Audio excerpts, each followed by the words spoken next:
अहमदाबाद में आज कांग्रेस की जन आक्रोश रैली निकाली गई। शराब और ड्रग्स की बढ़ती समस्याओं के विरोध में यह रैली पुराने कमिश्नर ऑफिस शाहीबाग से शुरू हुई और कलेक्टर कचेरी पर पहुंचकर समाप्त हुई।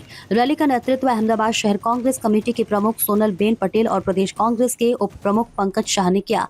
कांग्रेस नेताओं ने बताया कि शहर में लगातार बढ़ रही शराब और नशे की समस्या को रोकने में सरकार असफल रही है। कांग्रेस नेताओं ने जिग्नेश मेवाणी के समर्थन में सरकार पर कड़ी कार्रवाई न करने का आरोप लगाया। कलेक्टर ऑफिस पहुंचकर कांग्रेस प्रतिनिधिमंडल ने शराब और ड्रग्स पूरी तरह बंद कराने की मांग को लेकर ज्ञापन सौंपा। रैली में बड़ी संख्या में कार्यकर्ता शामिल हुए। फिलहाल प्रशासन ने ज्ञापन पर कार्रवाई का आश्वासन दिया है।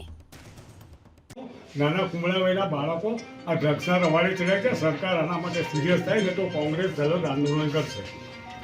આપ જિલ્લા મેજિસ્ટ્રેટ પણ છો અને આપની વિશેષ જવાબદારી એ કારણસર બને। બીજું આપણે અમે એ પણ વિનંતી કરીએ કે આ અમારું પ્રતિનિધિ મંડળ જે આવ્યું છે એની રજૂઆત આપ આગળ પહોંચાડો અને હર્ષ સંઘવી એટલે કે આપણા ગૃહમંત્રી જોડે જોડે આપ પણ નૈતિક ધોરણે રાજીનામું આપો, કારણ કે આ બધું આપની અંડરમાં આવે છે। પોલીસ અને વહીવટી તંત્ર, પોલીસ અને ન્યાયતંત્ર